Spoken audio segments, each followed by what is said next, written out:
A juiz esclarece. Vamos continuar no âmbito da Lei Tutelar Educativa e abordar a questão da competência do Tribunal. Já vimos que a Lei Tutelar Educativa aplica-se àquelas situações em que são praticados por jovens com idade entre os 12 e os 16 anos factos que, pela lei penal, seriam qualificados como crime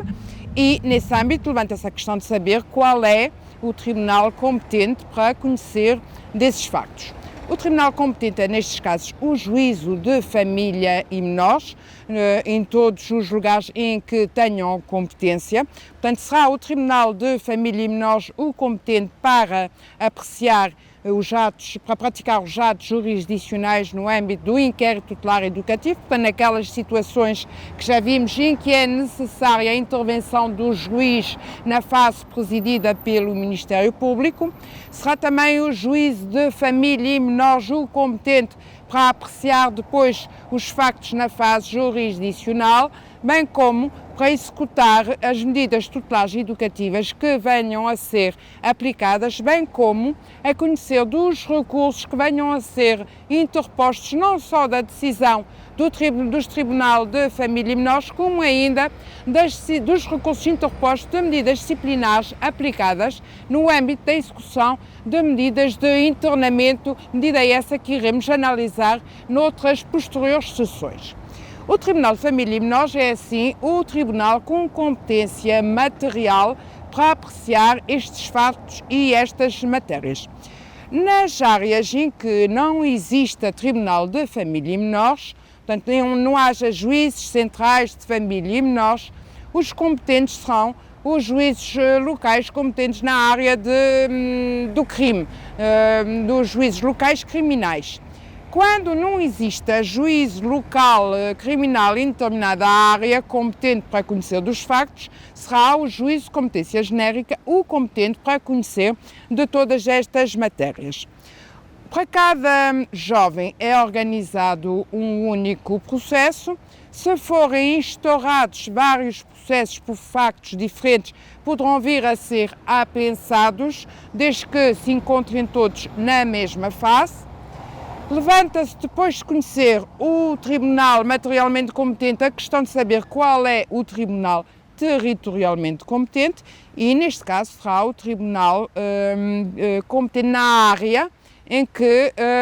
do facto em que foi praticado e em que foi aberto o inquérito tutelar educativo.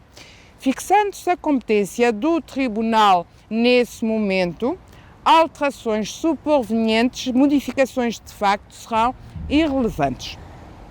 Quando não se conheça a residência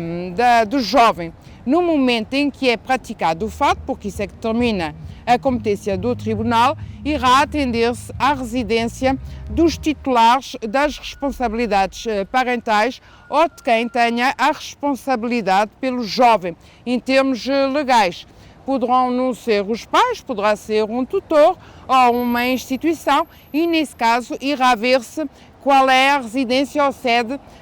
que é relevante para efeitos da instauração do inquérito tutelar educativo. Fixada a competência nesse momento em que é aberto pelo Ministério Público o inquérito tutelar educativo, não poderá haver alterações posteriores, a não ser fruto, eventualmente, das apensações a que haja lugar quando vários inquéritos tutelares educativos, por exemplo, ou vários processos tutelares educativos, se encontrem na mesma fase e respeitem ao mesmo jovem. Poderá também haver lugar à instauração de diversos inquéritos tutelares educativos por apenso, portanto, ser organizado um único processo relativamente a vários jovens, quando haja factos praticados nas mesmas circunstâncias, tempo e lugar, que sejam consequência uns dos outros, portanto, em que haja uma conexão de tempo ou de lugar, ou em que os factos sejam consequência uns dos outros, ou causa e efeito uns dos outros, e nesse caso poderá justificar-se que por diversos jovens seja organizado um único inquérito tutelar educativo ou venham a ser apensados numa fase posterior, desde que todos se encontrem na mesma fase. Neste caso em que se fixa a competência do juízo de família e menores nos termos que eu acabei de enunciar, será esse o tribunal material e territorialmente competente, quer para apreciar os factos, quer para ver se se verificam ou não os pressupostos da aplicação das medidas tutelares e educativas e, posteriormente, se aplicada uma medida tutelar educativa, e já vimos em que circunstâncias é que pode ser aplicado, portanto, em função da necessidade de aprendizagem, de educação para o direito que se verifica em relação aos jovens visados. Portanto, se for aplicada uma medida tutelar educativa, será também o juiz de família e menores o competente para acompanhar a execução dessa medida e, posteriormente, declarar a cessação da mesma quando se alcançar o termo da medida ou quando já não se verificar a necessidade da sua execução. E relativamente à questão da competência do Tribunal, penso ter dito o essencial. Bem-aja pela atenção.